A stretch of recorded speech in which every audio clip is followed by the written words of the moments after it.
When the world is in the midst of a crisis, as we are now in the midst of the COVID-19 situation, every country is in the same boat. As a species, we have shown time and again that we have the strength and the resilience to overcome great odds and struggles. To move the world along towards a sustainable recovery, someone has to row the boat. Some may have the inclination and not the strength. Others may have the strength, but may be selfish and uninterested in helping the world in the current situation. It is time right now for everyone to introspect and dig up whatever resources we may have inside of us, be it love, compassion, courage, inventiveness, creativity, hard work, or anything else we can think of that might be of use to the people around us, and offer it up without expectation of anything in return. We live on an isolated planet in a dark, inconspicuous corner of space. Everything is provided for us right here. No need to look to other planets or heavenly bodies for supplies and survival. Sunlight comes to us. We don't need to seek it. There is plenty of food, water, and the basic essentials for life right here. What is missing is the spirit of unity amongst all human beings. Strangely enough, it's easy to fight one another, but it's so hard to get along. And there have been thousands of wars, big and small, in recorded human history. Peace, they say, has been around only for a small percent of the time, estimated at less than 10% of recorded human history. Over 90% of the time, we've been in one conflict or another. As recent as 2016, over 90,000 people have died as a result of direct military conflict in different parts of the world. Now we have a new enemy, a common enemy, just common to all of humanity, the coronavirus. Instead of missiles, we are turning to our microscopes. Instead of building new weapons, we are focusing on new vaccines. Instead of gas masks, we're desperately looking out for surgical masks. Instead of artillery, we're in a desperate search for ventilators. Instead of broken bodies and broken bones from battlefield injuries, we are dealing with bruised lungs and broken human spirits. No country is more or less advanced in this battle against this deadly virus. Everybody is clamoring for their share of the same limited supplies of medicines, medical equipment, and other life-saving devices. In the midst of all of this, there's already talk of what the post-coronavirus world would look like. Who will dominate the world and who will lead?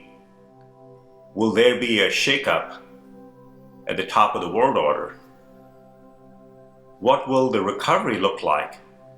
And how long will it take for the world to get back on track economically? This virus has forced us to look at some of these hard questions. But since there's been a rather uniform humbling of all countries, big and small, on every continent, perhaps it may be a good opportunity, a great opportunity, to hit the global reset button for all of humanity, putting our differences aside, recent or ancient, and let's come together, every country getting a seat on the table as we make decisions on how best to move forward. Humans don't like to show their weakness. They like a show of strength. But in this scenario, the pandemic has shown up our collective weakness, and it's testing us, testing the strength of individuals and nations.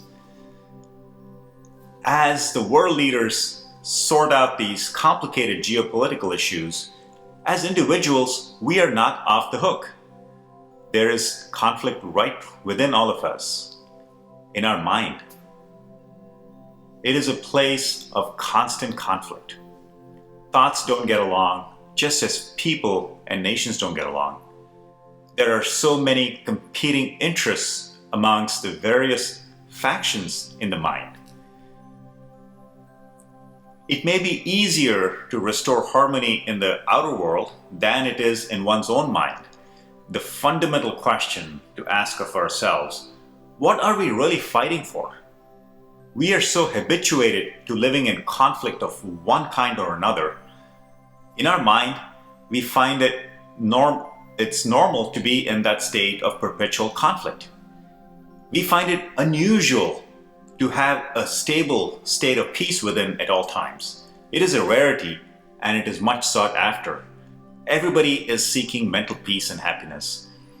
Often, the only glimpse of peace we get is when we fall asleep. Nobody, regardless of rich or the poor, educated or uneducated, nobody can do without sleep.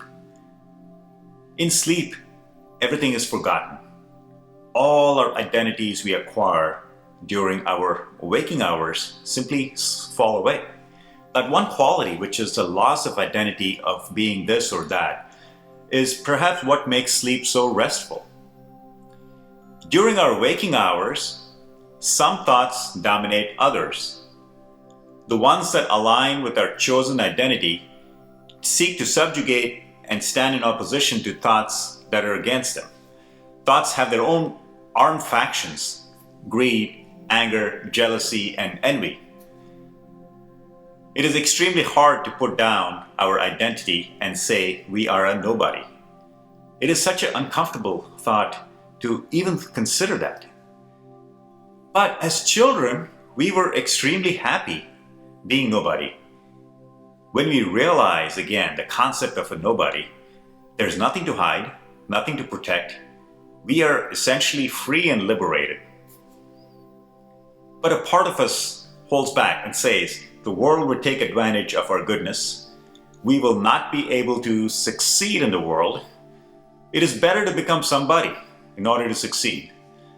It is that struggle, the struggle to become somebody in the world, that generates all the conflicts in the mind. The mind is a closed environment. No one can enter the mind unless we allow them entry, or we reveal the contents of the mind to them.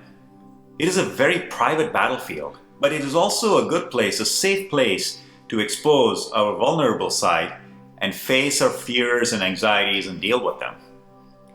The question to keep asking of ourselves, what is the fundamental objective of all that we're doing to get ahead, chasing one thing or another, all this ambition, greed for money and power and prestige? It would be one thing if it were bringing us a rich and bountiful harvest of peace and happiness, but that's not the case. On the contrary, it's causing more mental unrest and misery and more conflict in the world. Let's say 90% of the mind's energies are being devoted to conflict amongst thoughts. If you were to reverse that and create a situation within ourselves where most of the mind's energies are in a free state without us holding them hostage, holding those energies and putting them into thoughts by identifying with those thoughts, it is likely that we would experience such profound happiness that it may seem like we're in heaven, an experience of heaven. All it takes is letting go. So easy, but it's hard. Letting go of the need to control the narrative in the mind, letting go of the need to direct thoughts one way or the other, exerting our power and influence over them. Letting go is the secret to generating our happiness from within ourselves. As an experiment, if we were to sit quietly, holding no specific views, neither supporting or refuting ideas that the mind may bring up, but just watching as thoughts stream out into the conscious plane, play out their roles related to their contents, we would probably see that without our involvement, the mind continues according to its nature. But by stepping away and observing the mind's nature, We free ourselves from its nature and we begin to understand ourselves with more clarity. Everyone has their own river of thought. Just as rivers, big or small, may flow rapidly or gently, the continuous stream of thoughts within has an unpredictable pace and content. It is very tempting to jump right in. But would we jump into a fast-moving river even if we knew how to swim? We would step back, be aware of possible dangers, and we don't jump right in. It is safer to watch a river from a distance. It's the same with the mind. Safer to watch it from a distance. If we approach watching the mind for a few minutes, our endless stream of thoughts, as if it's a rapidly flowing river, we would seek to watch it from safety. That place of safety is the place of awareness. We can be aware of the air, the sky, the sun, or the moon, but there's nothing we can do to change their nature. We can use what we can of their energies to our benefit and leave the rest as a manifestation of nature. Likewise, we can be aware of our thoughts, use the ones that are beneficial at a specific time, place, situation, or purpose, and leave the rest. We cannot easily change the nature of the mind.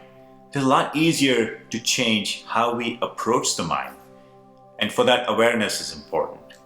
Imagine that our mind is an open book, and how we use our thoughts is visible to the world. That may help keep us on track and help us from going too deep into thought indulgence in that private mental space. We cannot ask all thoughts to get along with each other. It is easier to just let them flow. We may have a conflict with their contents, but we cannot have a conflict with them regards to them being energy forms. We relate to and identify with their contents, hence we are affected.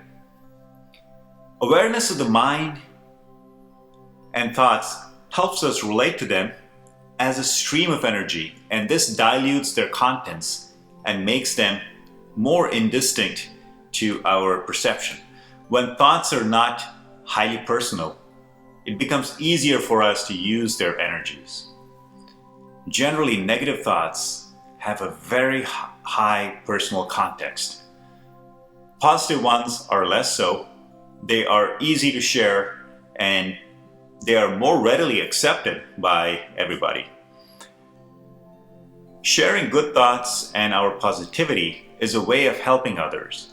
Even if no one is around, putting out such thoughts, just as a tree casts seeds to the wind, you never know what may come out of those seeds of positivity that we can constantly put out. In times like these, it is our positivity and our sense of duty to make the world a better place, more sustainable place to live, can be the silver lining that the world needs.